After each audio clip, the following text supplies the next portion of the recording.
Hello everyone, and welcome back to Skillify English. I am very happy to see you here today. Thank you for clicking on this video. This is the perfect place for you to practice your English listening skills.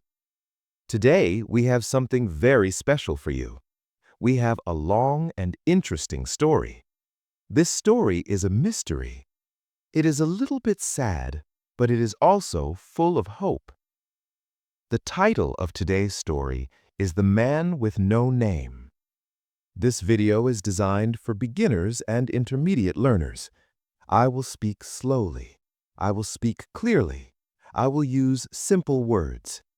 If you hear a new word, do not worry.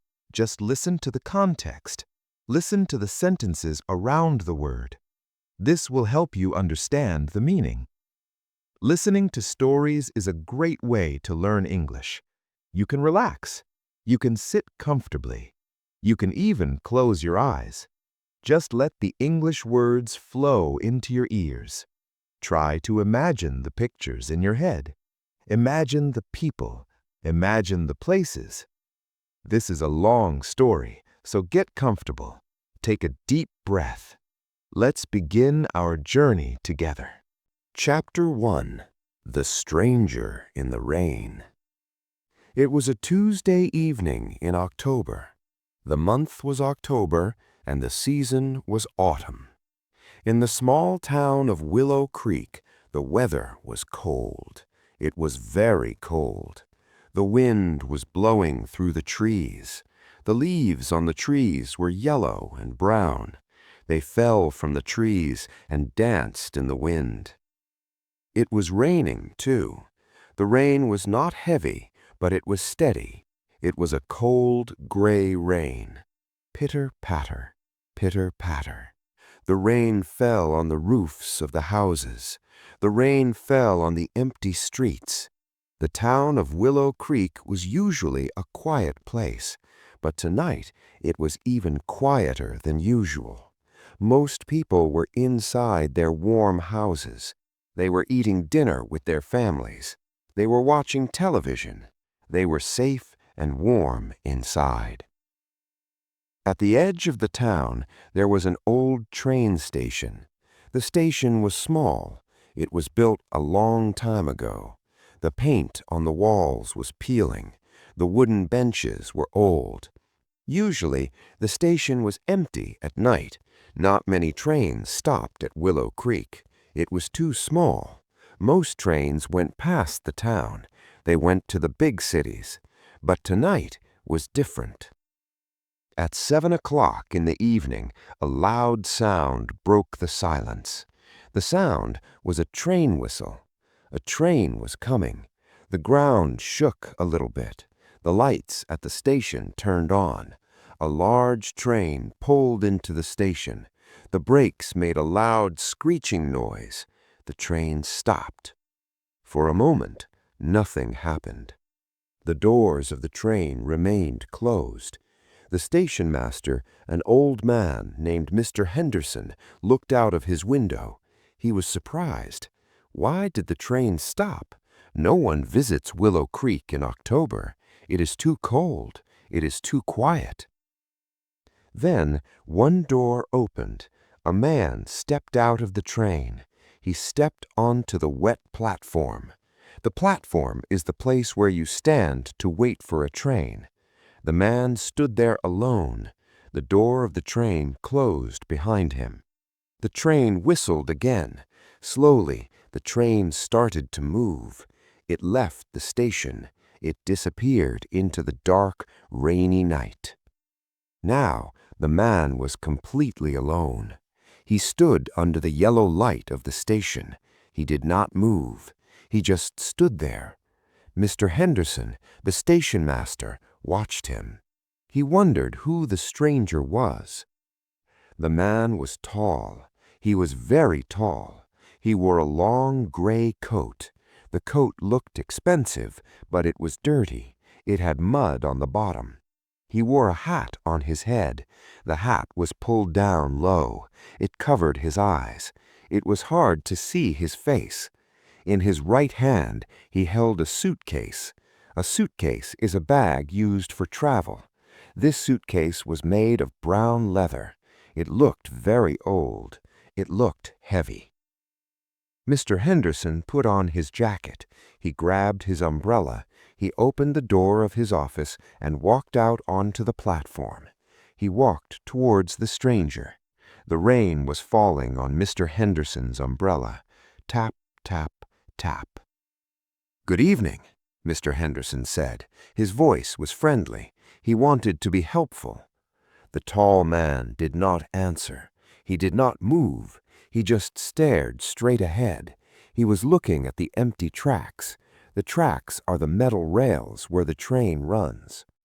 Mr. Henderson walked a little closer. He spoke louder this time. "Hello, sir. Can I help you? Are you lost?"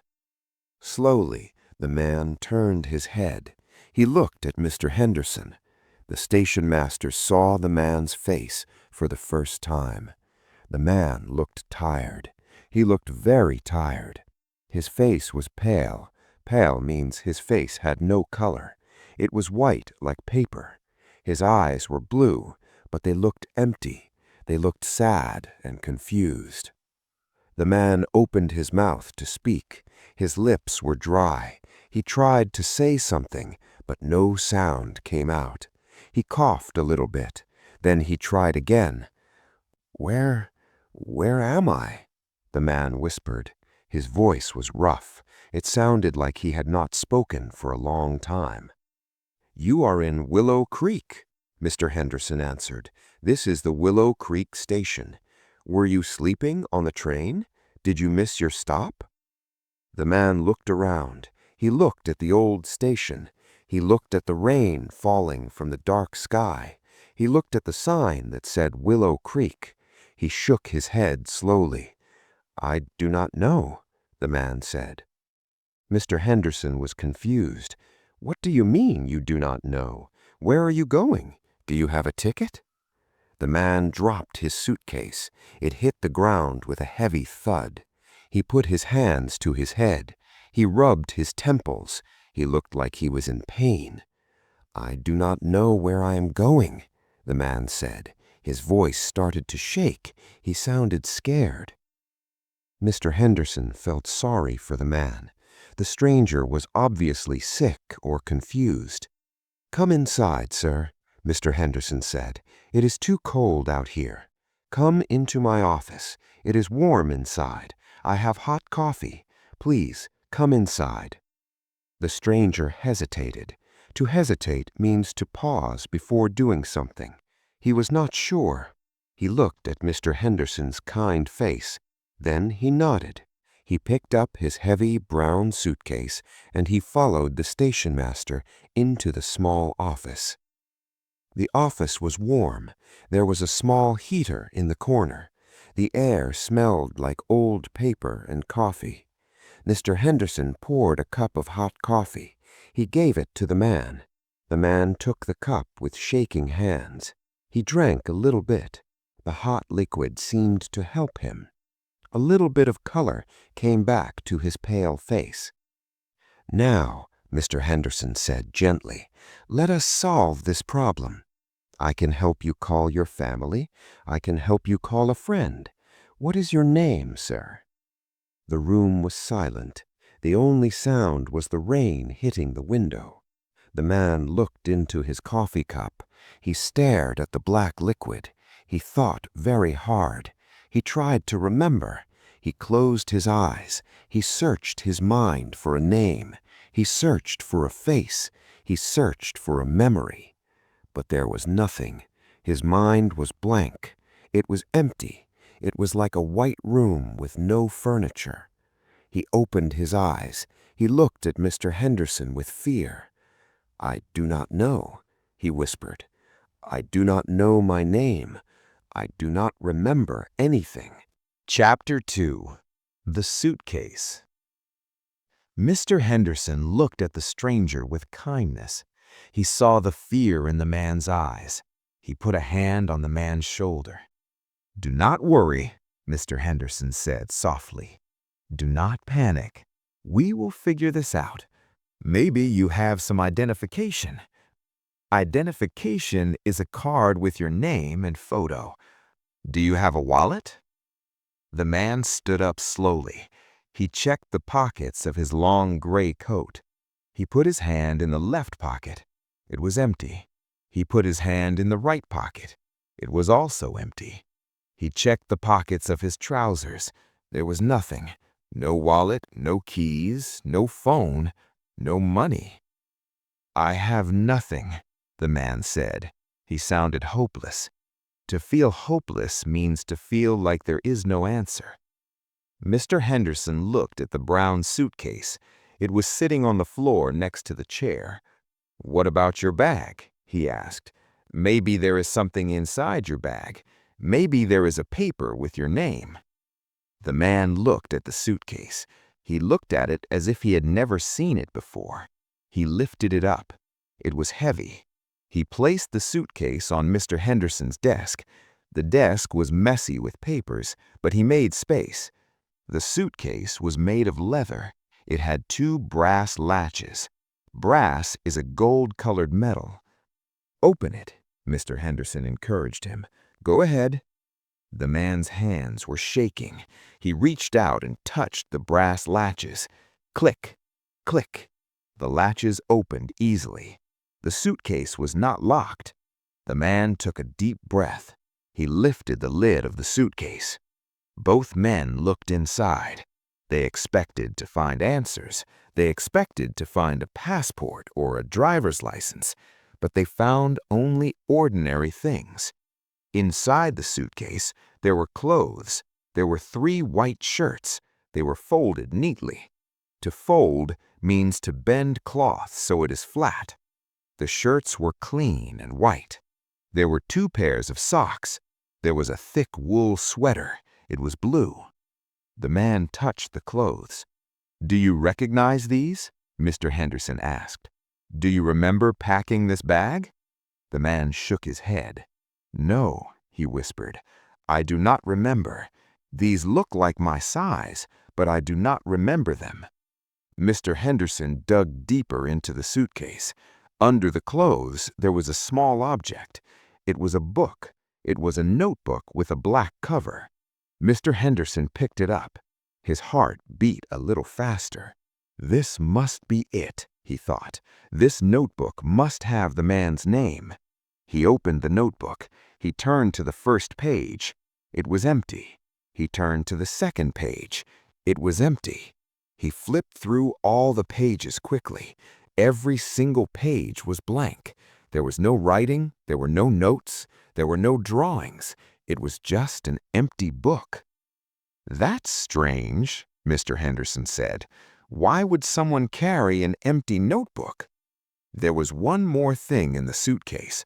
At the very bottom, there was a small box. It was a velvet box, the kind used for jewelry. The man picked up the small box. He opened it slowly. Inside lay a key. It was a silver key. It was old and heavy. It didn't look like a house key. It didn't look like a car key. It looked like a key for a special box, or perhaps a key for a specific door. The man held the key in his hand. He stared at it. He squeezed it tight. He closed his eyes and tried to remember. A key opens something. A key is important. But what did this key open? The man did not know. "So we have clothes, an empty book, and a silver key," Mr. Henderson summarized. "But we have no name. We have no address." The man sat back down in the chair. He put his head in his hands. He felt very alone. The world felt big and scary. He was a man with no history. He was a man with no past. Chapter 3. The Doctor's Visit. The rain continued to fall outside. It was now 8 o'clock in the evening. The wind howled around the small train station. Inside the office, the air was warm, but the mood was serious. Mr. Henderson decided he needed help. He picked up his telephone. It was an old rotary phone with a cord. He dialed a number. He waited for someone to answer. "Hello?" a woman's voice answered. "Hello, Dr. Miller. This is Arthur Henderson from the train station," he said. "Oh, hello, Arthur," Dr. Miller replied. Her voice was kind and professional. "Is everything okay? It is late." "I have a situation here," Mr. Henderson explained. "There is a man here. He came off the 7 o'clock train. He's confused. He does not know his name. He does not know where he is. Can you come and check on him?" "I will be there in 10 minutes," Dr. Miller said. "Do not let him leave. Keep him warm." Mr. Henderson hung up the phone. He turned to the stranger. "The doctor is coming," he said. "She is a very good woman. She will check your health. Maybe you hit your head. Maybe you are sick. That is why you cannot remember." The stranger nodded silently. He drank the rest of his coffee. 10 minutes later, a car pulled up to the station. A woman stepped out. She was wearing a yellow raincoat. She carried a medical bag. This was Dr. Sophie Miller. She was the only doctor in Willow Creek. She knew everyone in the town. She shook off the rain and entered the office. She looked at the stranger. She smiled gently. "Hello," she said. "I am Dr. Miller. I'm going to help you." The man looked up. "Hello," he whispered. Dr. Miller sat down next to him. She opened her bag. First, she checked his temperature. It was normal. Then she checked his pulse. His heart was beating a little fast, but it was strong. She shone a small light into his eyes. His eyes reacted normally. She asked him simple questions. "Can you tell me what year it is?" The man thought for a moment. 2024? He guessed, but he was not sure. "Who is the president?" she asked. The man shook his head. "I do not know." "Do you remember your mother? Do you remember your father?" The man closed his eyes. He tried to see their faces. He saw a blurry image of a woman smiling, but it faded quickly. "No," he said softly. "I cannot remember them." Dr. Miller put her tools back in her bag. She looked at Mr. Henderson. "Physically, he is fine," she said. "He has no fever. He has no bumps on his head. He is not injured." "Then what is wrong with him?" Mr. Henderson asked. "I believe he has amnesia," Dr. Miller said. "Amnesia is a medical condition. It means memory loss. It can happen after a shock. It can happen after a trauma. Sometimes the brain just shuts down to protect itself." "Will I remember again?" the man asked. He looked at the doctor with hope. "Will my memory come back?" Dr. Miller smiled sadly. "Usually, yes. Usually the memory comes back slowly. It might take a few days. It might take a few weeks. You need rest. You need to feel safe. Your brain needs time to heal." "But where will I go?" the man asked. "I have no home. I have no money." Mr. Henderson cleared his throat. He was a kind man. He lived alone. His wife had passed away many years ago. He had a spare room in his small house near the station. "You cannot stay at the station. It is too cold, and you cannot sleep on a bench. You can stay with me. I have a guest room. You can stay there until you remember who you are." The stranger was surprised. "You would do that for me? You don't know me. I'm a stranger." Mr. Henderson smiled. "In Willow Creek, we help each other. Tonight, you are my guest." Dr. Miller nodded. "That is a good idea, Arthur. Take him home, let him sleep. I will come to visit you tomorrow morning. We will start searching for his identity tomorrow." The man with no name stood up. He picked up his suitcase. He held it tight. He looked at Mr. Henderson and Dr. Miller. "Thank you," he said. "Thank you for helping me." Mr. Henderson turned off the lights in the station office. He locked the door. The three of them walked out into the rain. The man with no name walked beside Mr. Henderson. He did not know who he was, but for tonight, he was safe. He had a warm place to sleep. But the mystery of the silver key and the empty notebook was just beginning. Chapter 4. The Sleepless Night. Mr. Henderson's house was small, but it was very comfortable. It stood near the train station, surrounded by tall oak trees. The guest room was on the second floor. It was a simple room. There was a bed with a soft quilt. A quilt is a thick, warm blanket. There was a wooden dresser for clothes. There was a small lamp on a bedside table. The man with no name lay in the bed. The room was dark, but the light from the moon came through the window. The rain had stopped. The clouds were moving away. Outside, the night was silent. There were no trains, there were no cars. There was only the sound of the wind in the trees. Whoosh, whoosh. The man tried to sleep. He closed his eyes, he relaxed his body. But sleep did not come. His mind was too busy. His mind was full of questions. Who am I? Why am I here? Who was looking for me? Do I have a wife? Do I have children? He felt a deep sadness in his chest. It is a scary feeling to not know yourself. It is like being a ghost. You exist, but you do not belong anywhere. He turned on the small lamp. The yellow light filled the room. He looked at the bedside table. His things were there: the empty notebook, the silver key. He picked up the key again. It felt cold in his hand. It was heavy. He held it close to the light. He looked at it very carefully. He looked at every part of the key. Suddenly, he saw something.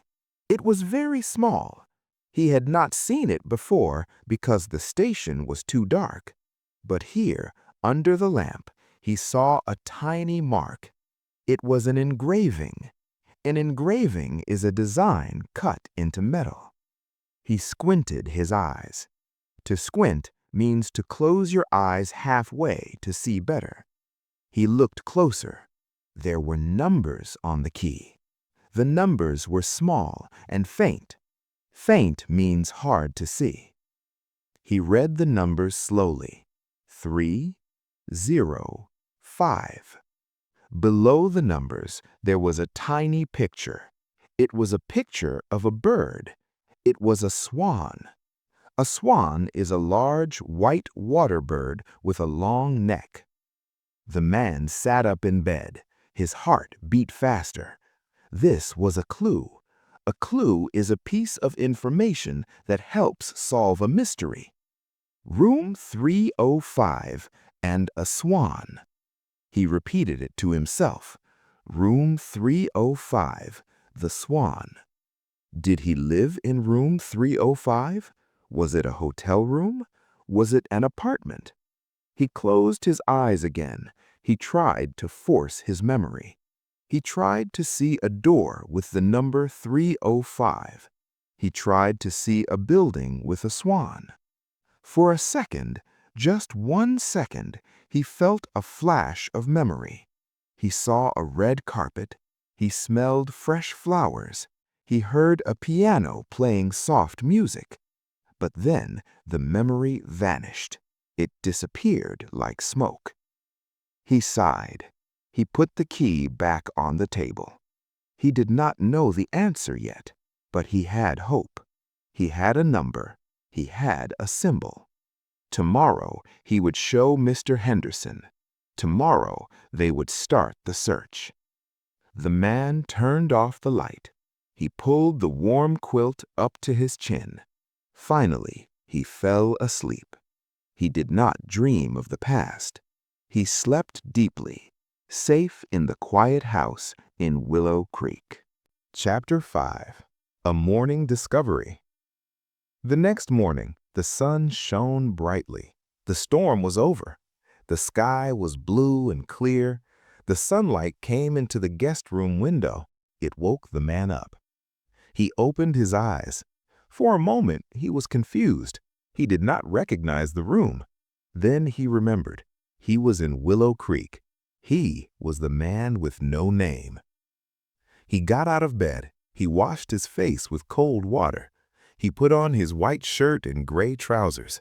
They were wrinkled, but they were clean. He walked downstairs. He smelled something delicious.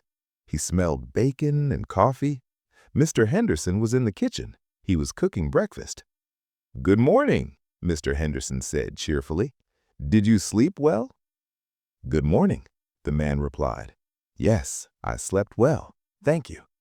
Sit down, Mr. Henderson said. He put a plate on the table. There were 2 eggs, 2 slices of toast, and some bacon. "Eat. You need strength." The man sat down. He realized he was very hungry. He ate the food quickly. It tasted wonderful. While they ate, the man reached into his pocket. He pulled out the silver key. "Mr. Henderson, look at this," he said. He showed the key to the station master. "Last night, I looked at the key under the light. Look here." Mr. Henderson put on his glasses. He took the key. He looked closely at the metal. "Ah, yes," Mr. Henderson said. "I see it. The number 305 and a little bird. It looks like a swan." "Does this mean anything to you?" the man asked. "Is there a place in Willow Creek with a swan? Is there a hotel?" Mr. Henderson thought for a moment. He chewed his toast. He shook his head. "No," he said. "We have a small inn, but it is called the Willow Inn. We do not have a Swan Hotel. And Willow Creek is too small for big buildings with many rooms. Room 305 implies a large building." The man's shoulders dropped. He felt disappointed. "So, I am not from here," he said. "No, you are definitely not from here," Mr. Henderson agreed. "But do not worry. This is a good clue. We can find out where this key belongs." "How?" the man asked. "We will go to the library," Mr. Henderson said. "The library has books about everything. It has phone books from other cities. It has newspapers. And Mrs. Gable, the librarian, knows everything. She is very smart. If there is a Swan Hotel anywhere in this country, she will help us find it." The man smiled. It was a small smile, but it was real. "Okay," he said. "Let's go to the library." After breakfast, they left the house. The air was crisp and cool. Crisp means fresh and cold. Puddles of water from the rain were still on the ground. A puddle is a small pool of water. They walked towards the town center. Willow Creek was a lovely town. They passed a bakery. It smelled of fresh bread. They passed a flower shop. A woman was arranging red roses. They passed the post office. People waved at Mr. Henderson. "Good morning, Arthur," they called out. "Good morning," Mr. Henderson waved back. The people looked at the stranger with curiosity. They wondered who the tall man in the long gray coat was, but they were polite. They did not stare for too long. They walked for 10 minutes. Finally, they arrived at a brick building. It was an old building with large windows. A sign above the door said, "Willow Creek Public Library." "This is it," Mr. Henderson said. He opened the heavy wooden door. Inside, the library was quiet. It smelled of old books and dust. There were rows and rows of bookshelves. Sunlight streamed through the windows. Dust motes danced in the light. Dust motes are tiny pieces of dust floating in the air. Behind a large desk sat a woman. She was older, with white hair tied in a bun. She wore round glasses on a chain around her neck. This was Mrs. Gable. She looked up as they entered. "Arthur," she whispered loudly, "it is good to see you. And who is this?" "Mrs. Gable, this is my friend," Mr. Henderson said. "He needs our help. He has a mystery to solve." Mrs. Gable's eyes lit up. She loved mysteries. She loved puzzles. She closed the book she was reading. "Tell me everything," she said. The man stepped forward. He placed the silver key on the desk. He explained about the train. He explained about his memory loss. He explained about the number 305 and the swan. Mrs. Gable picked up the key. She looked at it with a magnifying glass. A magnifying glass makes things look bigger. "Interesting," she murmured. "Very interesting. This is not a modern key. This is an old-fashioned key. It belongs to a very old, very elegant hotel. She stood up. "Follow me," she said. "I think I know where to look." She led them to the back of the library. There was a section called Travel and History. She pulled a large blue book from a shelf. The book was titled Historic Hotels of the Region. She opened the book. She turned the pages. Flip, flip, flip. She stopped at a page with a black and white photograph. The photograph showed a grand building. It was huge. It had tall columns and a beautiful garden. In the center of the fountain, there was a fountain, and in the middle of the fountain, there was a statue of a swan. "Look," Mrs. Gable pointed. The man looked at the picture. His breath caught in his throat. He felt a strange sensation in his stomach. He knew this building. "The Swan Lake Manor," Mrs. Gable read. "It is a famous hotel. It is very old and very expensive." "Where is it?" the man asked urgently. Mrs. Gable looked at the address. "It is in the city of Brighton. That is about 2 hours away from here by train." "Brighton," the man whispered. The name sounded familiar. Brighton, Swan Lake Manor, room 305. Mr. Henderson clapped his hands. "We have a lead. A lead is a direction to follow in an investigation. We know where the key belongs."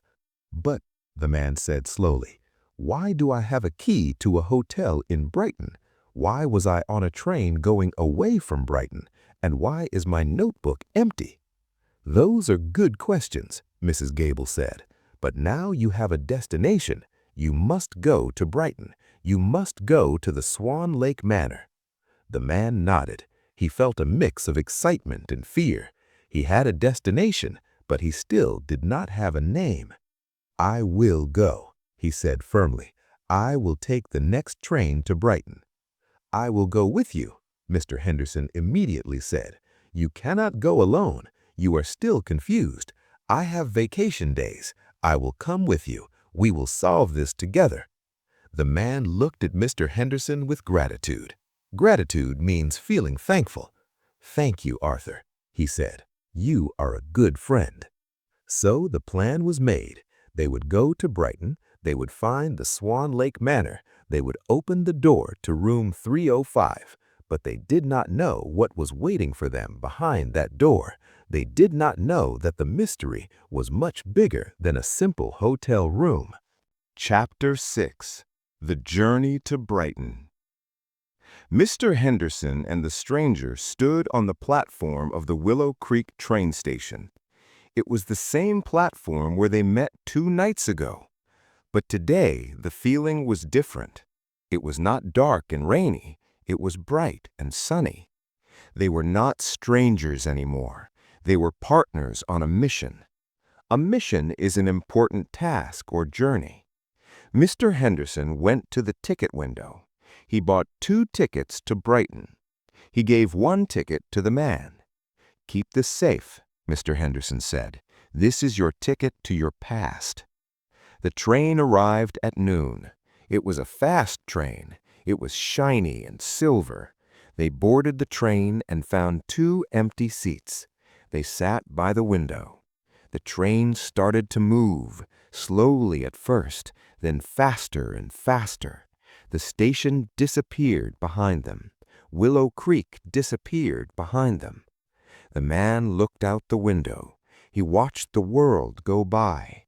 He saw green fields. He saw cows eating grass. He saw small farmhouses. "Do you recognize anything?" Mr. Henderson asked. The man shook his head. "No," he said. "It is beautiful, but it does not feel familiar." Familiar means something you know well. This scenery is new to me. After 1 hour, the view changed. The green fields disappeared. Now there were factories. A factory is a large building where things are made. There was smoke coming from tall chimneys. There were more houses. The houses were close together. There were more cars on the roads. "We are getting close to the city," Mr. Henderson explained. "Brighton is a big city. It is very busy." The man felt nervous. To be nervous means to feel worried or afraid. His hands were sweating. He rubbed his hands on his knees. "What if I do not like what I find?" he asked. "What if I was a bad person?" Mr. Henderson smiled kindly. "You are a gentle man," he said. "You are polite. You are kind. I do not think you were a bad person. Do not worry about the past. Just focus on finding the truth." The train slowed down. It entered a large, dark tunnel. Then it came out into the light again.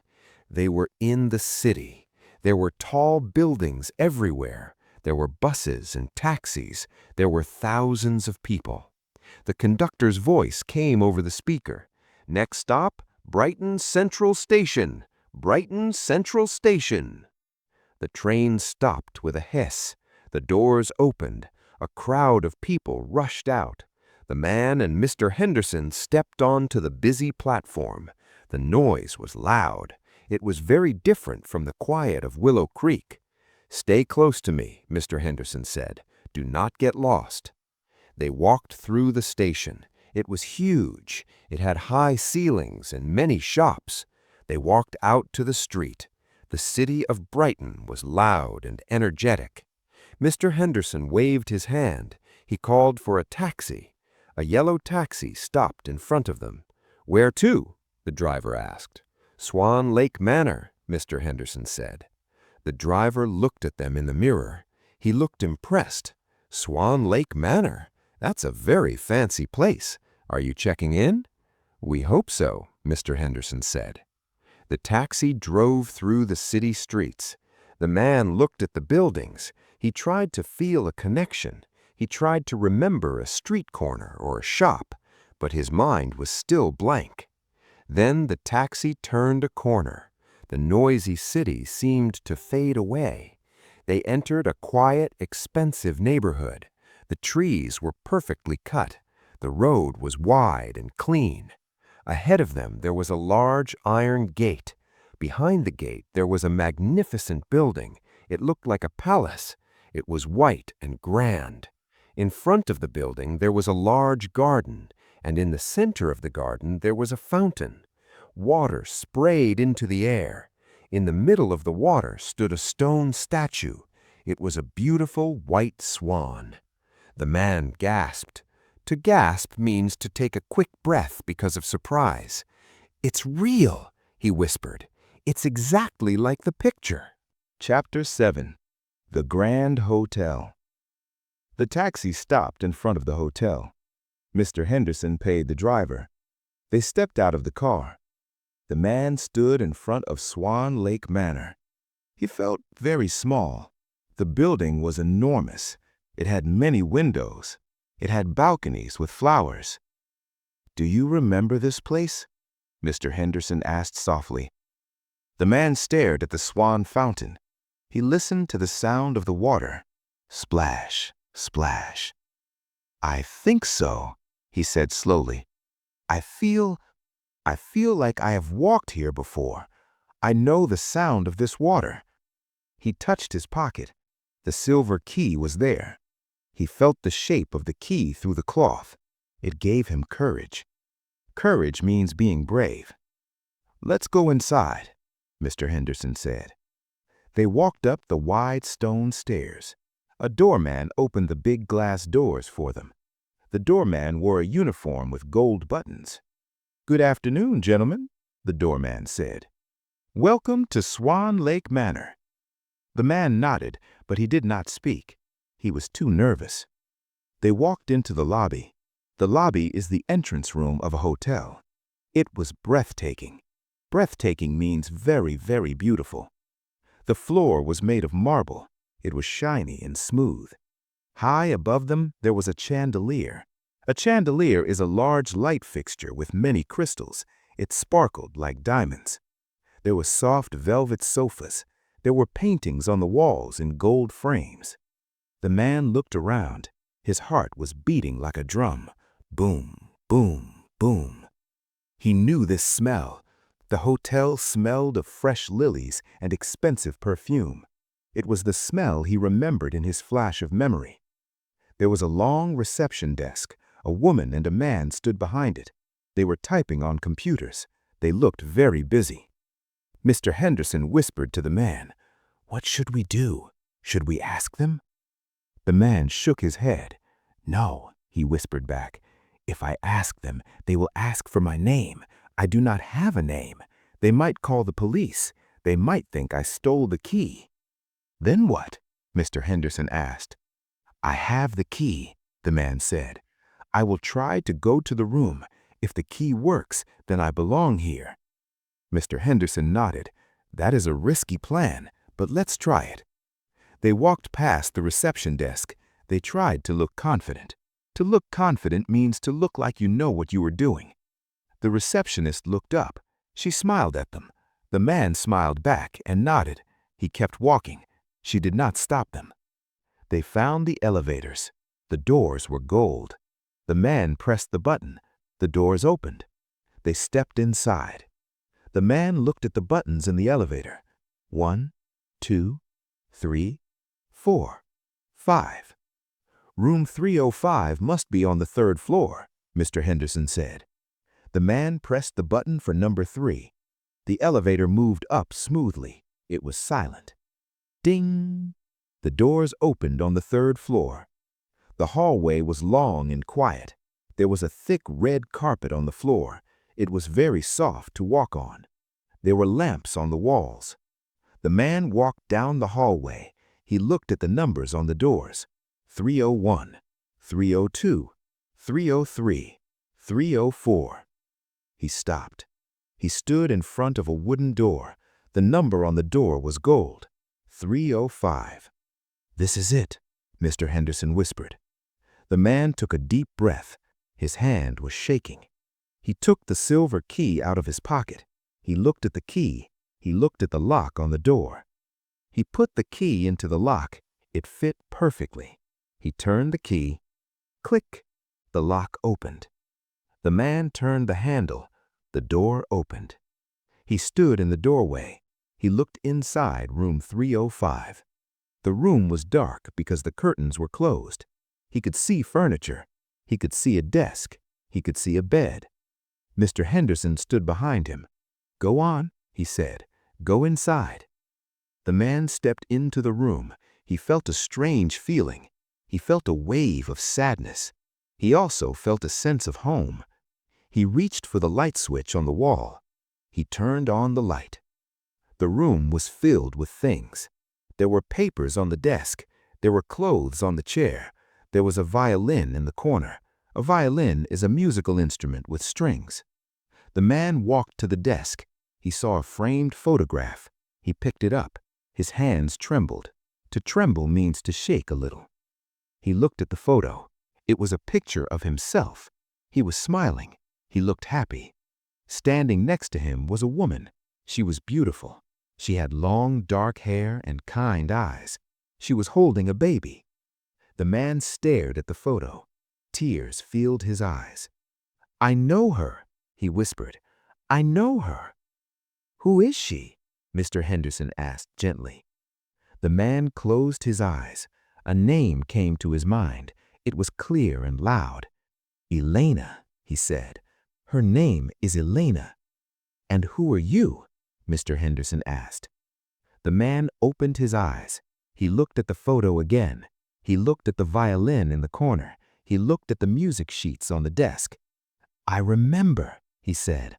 "My name is David. I am a musician." He turned to Mr. Henderson. He was crying, but he was smiling. "I remember my name.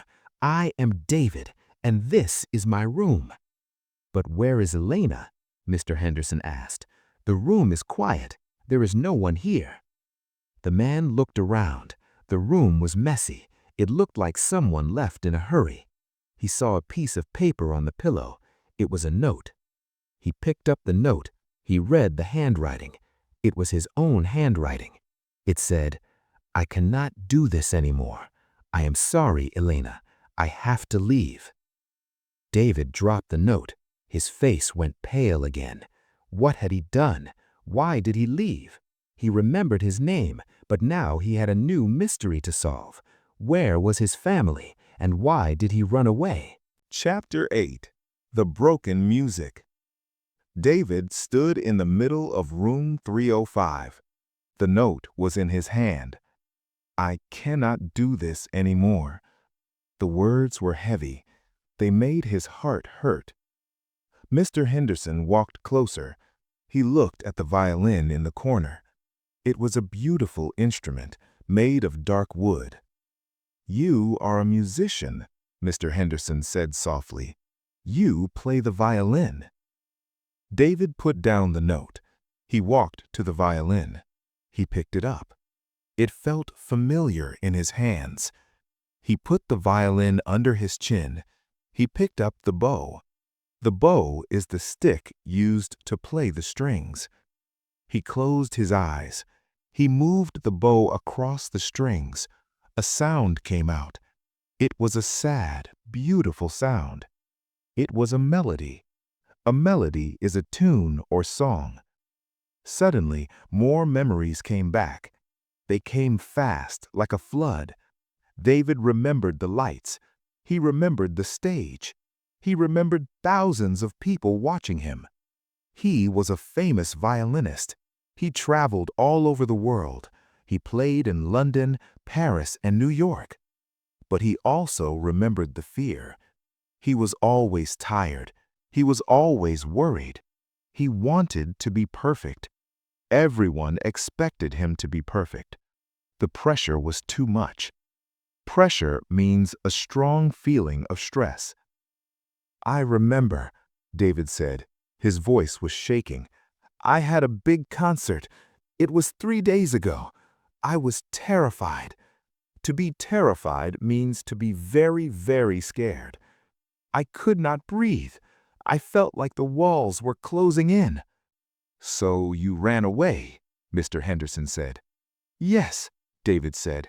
I packed my bag. I took my key. I ran to the train station. I just wanted to escape. I wanted to go somewhere quiet. I got on the first train I saw. And then, Mr. Henderson asked. David touched his head. Then, my mind turned off. The stress was too big. My brain just stopped working. I forgot who I was, because I did not want to be David the famous musician anymore. I just wanted to be free. He looked at the photo of Elena and the baby again. But I forgot them too, he whispered. I left my wife. I left my son. They must be so worried. He looked through the papers on the desk. He searched frantically. To search frantically means to look for something very quickly and nervously. He needed to find them. He found a letter. It was an envelope. On the front, there was an address. 12 Maple Street, Brighton. This is our home, David said. This hotel room was just for practice, but Elena is at our home. She is at Maple Street. He grabbed his coat. He grabbed the violin. We have to go, he said to Mr. Henderson. I have to tell her I am sorry. I have to tell her I'm back. Chapter 9. The Reunion. David and Mr. Henderson ran out of the hotel. They did not look at the fountain. They did not look at the swan. They jumped into a taxi. 12 Maple Street, please, David told the driver. Hurry! The taxi drove through the city. David looked out the window. Now he recognized everything. He saw the park where he walked with Elena. He saw the cafe where they drank coffee. The city was not strange anymore. It was his home. The taxi stopped in front of a small yellow house. It had a white fence. There was a bicycle in the garden. David got out of the car. His legs felt weak. He was afraid. What if Elena was angry? What if she did not want him back? Mr. Henderson put a hand on David's shoulder. Go, he said. She loves you. She is waiting for you. David walked to the door. He took a deep breath. He knocked 3 times. Knock, knock, knock. The house was quiet. Then he heard footsteps. The door handle turned. The door opened. A woman stood there. It was Elena. She looked exactly like the photo, but she looked very tired. Her eyes were red. She had been crying. She looked at David. She stopped breathing for a second. Her eyes went wide. "David?" she whispered. "Is it really you?" David looked at her. Tears rolled down his cheeks. "Yes, Elena," he said. "I am here. I'm so sorry I lost my way, but I found my way back." Elena did not shout. She did not ask questions. She just ran to him. She threw her arms around his neck. She hugged him tight. David hugged her back. He buried his face in her hair. "I thought you were gone," she cried. "The police were looking for you. I was so scared." "I am here now," David said. "I am not going anywhere." From the hallway, a small boy ran out. He was 3 years old. "Daddy!" he shouted. David picked up his son. He held his family close. He felt a warm feeling in his chest. The empty white room in his mind was gone. It was full of love now. Mr. Henderson watched from the taxi. He smiled. He wiped a tear from his own eye. He was happy. His job was done. The man with no name had a name again. He had a home. David looked at Mr. Henderson. He waved his hand. "Thank you, Arthur," he called out. "Thank you for saving me." Mr. Henderson waved back. Then he told the driver, "Take me to the train station, please. I have a train to catch. I need to go back to Willow Creek." Chapter 10. A New Beginning. 1 year later. The town of Willow Creek was quiet as always. It was autumn again. The leaves were yellow and brown. Mr. Henderson was sitting in his office at the train station. He was drinking hot coffee. He heard a sound. It was the postman. The postman dropped a letter through the slot in the door. Mr. Henderson picked up the letter. It was a thick envelope. The stamp was from Brighton. He opened the envelope. Inside there was a card and a photograph. The photograph showed David, Elena, and their son. They were sitting in a park. They looked very happy. David was holding his violin, but he looked relaxed. He did not look tired anymore. Mr. Henderson read the card. "Dear Arthur, I hope you are well. We are doing very wonderful. I stopped playing big concerts. The pressure was too much. Now I teach music to children. I play the violin for my family. I am happy. I remember everything now, but I will never forget you. You helped a stranger in the rain. You gave me back my life. Please come visit us soon. We have a room for you. Room 305 is waiting. Your friend, David." Mr. Henderson smiled. He put the photo on his desk. He looked out the window. The rain started to fall. Pitter-patter, pitter-patter. He was just a simple station master. He lived a quiet life. But he knew something important. Sometimes people get lost. Sometimes they forget who they are. But with a little kindness and a little help, they can always find their way home. And that is the end of our story, The Man with No Name. Thank you for listening to this story on Skillify English. I hope you enjoyed it. Did you understand all the words? Did you learn new vocabulary? Listening to long stories is the best way to improve your English. It helps your brain get used to the flow of the language. If you liked this story, please click the like button. Please subscribe to our channel for more stories. And tell me in the comments, what would you do if you found a mysterious key? Thank you for watching. Keep practicing your English every day. See you in the next video. Goodbye.